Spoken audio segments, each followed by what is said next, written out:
यहाँ आप देख रहे हो जैसे महाबाहु वीर अर्जुन अपना गांडीव रख चुके हैं और श्री कृष्ण उन्हें गीता उपदेश दे रहे हैं।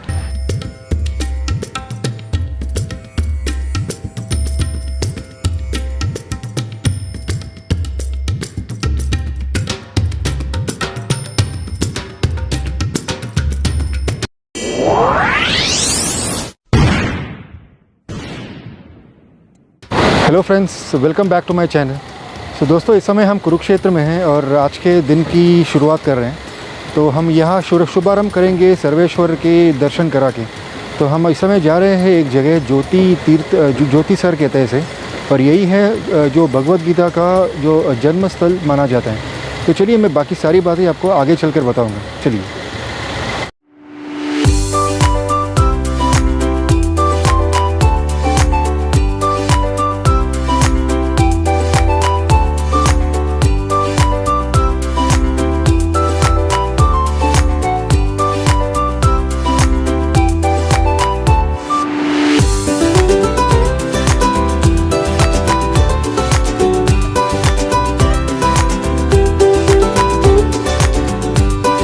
तो दोस्तों, हम पहुंच गए हैं ज्योतिसर, जो मैंने आपको बताया था जहां पर श्री कृष्ण ने गीता उपदेश दिया था वीर अर्जुन को। तो दोस्तों, ये एक्चुअली कुरुक्षेत्र शहर से लगभग 8 किलोमीटर की दूरी पर है, और यदि आप लोकल ट्रांसपोर्ट लेते हो तो आपको 200 रुपये चार्ज की जाएगी यहाँ पहुँचने के लिए। तो मैं आपको उसके आगे एक एक जगह दिखाता हूँ जब हम लोग जब अंदर चलेंगे तब। चलिए, अब अंदर चलते हैं।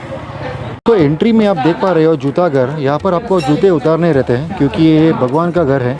तो यहाँ पर जूता उतार करके आप इन सीढ़ियों से अंदर जा सकते हैं, भीतर जा सकते हैं। चलिए। सो दोस्तों, इस समय मैं आपको लेकर आया हूँ ज्योतिसर के दर्शन करवाने। तो जैसे आप देख पा रहे हो, यहाँ पर एक कुंड वगैरह बना हुआ है, और एक मैं आपको वृक्ष भी दिखाऊँगा आगे।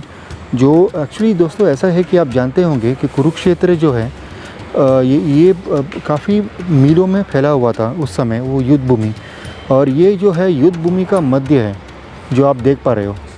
और दोस्तों, एक्चुअली ऐसा माना जाता है कि जो वीर अर्जुन थे वो युद्ध के पहले ही अपने आप को दुर्बल अनुभव करने लगे थे, और उन्होंने अपना धनुष रख दिया था, गांडीव रख दिया था।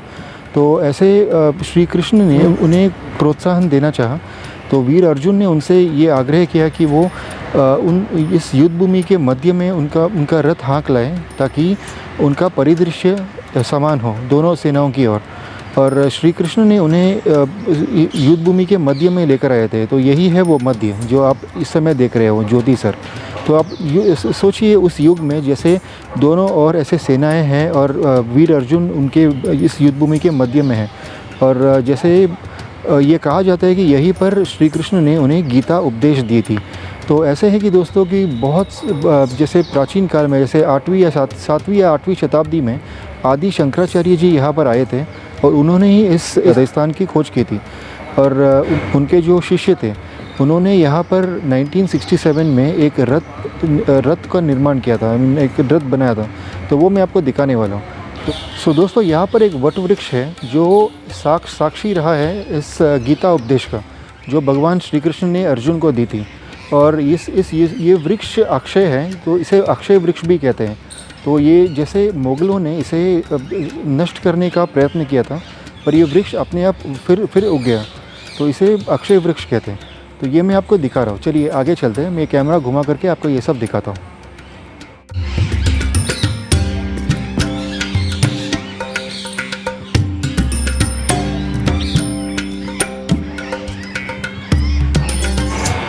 तो दोस्तों, ऐसी जगहों पर आकर के ऐसी भावनाएं उत्पन्न होती है जैसे श्री कृष्ण ने अर्जुन को उस युग में गीता उपदेश दिया था। जैसे उन्होंने कुछ ऐसे कहा था कि शरीर नश्वर है पर आत्मा अनश्वर है। जैसे उन्होंने कहा था कि आज जो तुम्हारा है कल किसी और का था, कल किसी और का होगा, तो तुम व्यर्थ क्यों डरते हो। सो दोस्तों, ये सब कुछ बताई गई थी अर्जुन को भगवान श्री कृष्ण द्वारा। तो ये सब एक्चुअली इस तरह की काफ़ी सारी जो यादें हैं इस जगह से जुड़ी हुई है, इस वृक्ष से, इस वट वृक्ष जो पीछे देख पा रहे हो, यही है ज्योतिसर। चलिए अभी आपको आगे काफ़ी कुछ दिखाने जा रहा हूँ। देखिए दोस्तों, कितना सुंदर पेड़ है ये ज्योतिसर। और ये एक्चुअली बहुत ही पुराना पेड़ है। ये हमारे द्वापर युग में भी इसका अस्तित्व था, ऐसे माना जाता है। और जहाँ पर भगवान श्री कृष्ण ने अर्जुन से कहा था कि जिस तरह से गीता उपदेश दिया था, जैसे कर्म करो फल की अपेक्षा न करो, युद्ध करो युद्ध का परिणाम मुझ पर छोड़ दो, इस तरह की काफ़ी सारी बातें भगवान श्री कृष्ण ने अर्जुन को सुनाई थी। तो ये मैं आपको बता रहा हूँ। ये देखिए कितना सुंदर है ये, और इसके आगे भी मैं आपको कुछ दिखाने वाला हूँ। आगे चलिए।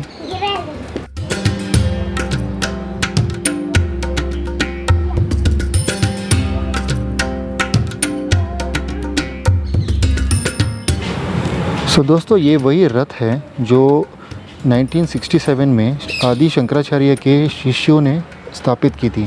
यहाँ आप देख रहे हो जैसे महाबाहो वीर अर्जुन अपना गांडीव रख चुके हैं और श्री कृष्ण उन्हें गीता उपदेश दे रहे हैं।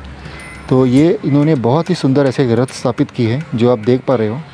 ये देखिए, आपको झूमर वगैरह सब कुछ दिखा रहा हूँ। और जो आप ऊपर देख सकते हो उसके, ये है वानर श्री हनुमान जी जो रथ के ऊपर अदृश्य रूप से उपस्थित थे, और इस ध्वज को भी कपि ध्वज कहते हैं।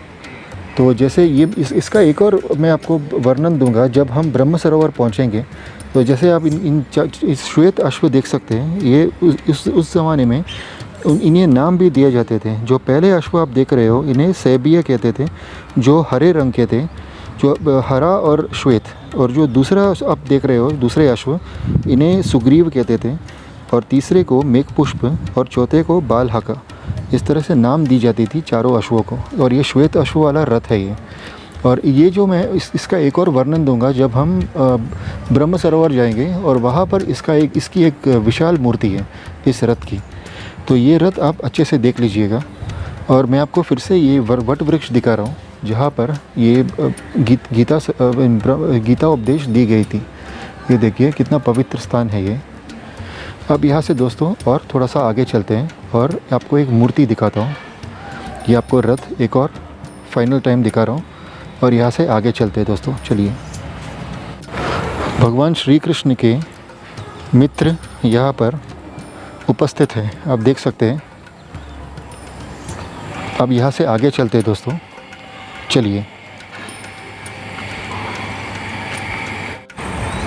दोस्तों गीता उपदेश के उपरांत महाबाहो वीर अर्जुन ने श्री कृष्ण से ये प्रार्थना की थी कि उन्हें श्री कृष्ण के विराट रूप का दर्शन हो। तो श्री कृष्ण ने उनको विराट रूप दर्शाया था। तो ये मैं आपको इस समय दिखा रहा हूँ। ज्योतिसर में इस तरह से एक विराट रूप बनाया गया है जो लगभग 40 फुट की प्रतिमा है, जो आप देख सकते हो। श्री कृष्ण उनके सभी अवतार के समक्ष खड़े हैं, और उनके ऊपर है शेषनाग जी। तो ये देखिए कितनी सुंदर प्रतिमा बनी हुई है श्री कृष्ण की, उनका विराट रूप। तो ये देखिए मैं आपको इस समय विराट रूप दिखा रहा हूँ।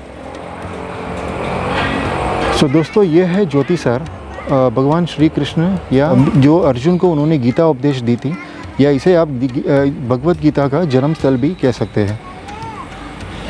और यहाँ पर काफ़ी गीता के अध्याय भी अंकित किए गए हैं। ये देखिए। चलिए यहाँ से लौटते हैं अब।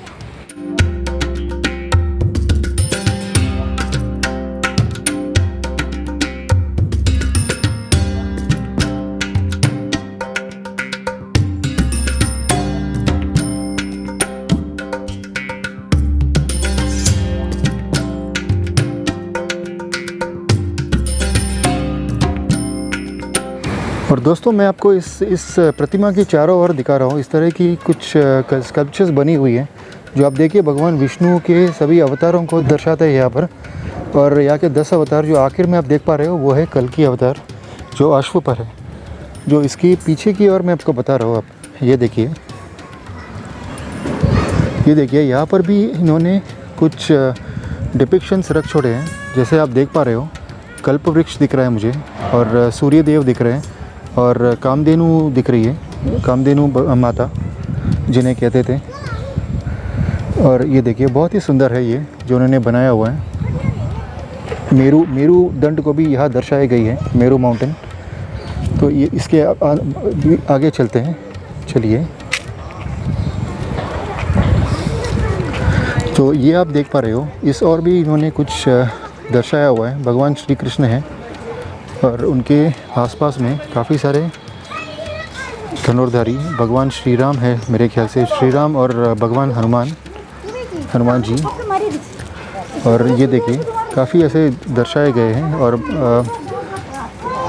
ये कालिया नाग है या नहीं, ये हाँ ये कालिया नाग है जिस पर भगवान श्री कृष्ण नृत्य कर रहे हैं। और ये देखिए बहुत ही सुंदर है। और इस एंगल से मैं आपको अब दिखा रहा हूँ, ये देखिए बहुत सुंदर है। अब चलिए दोस्तों यहाँ से अब आगे चलते हैं।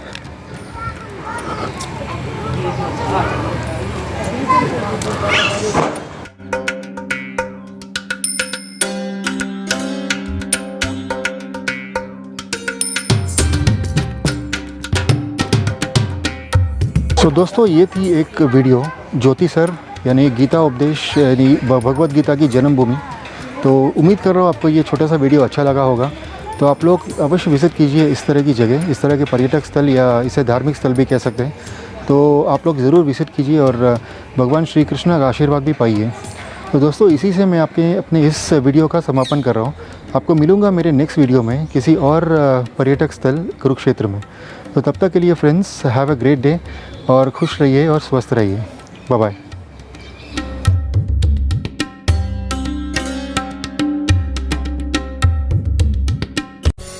Kindly support my channel and please remember SSLC, which would stand for subscribe, share, like and comment.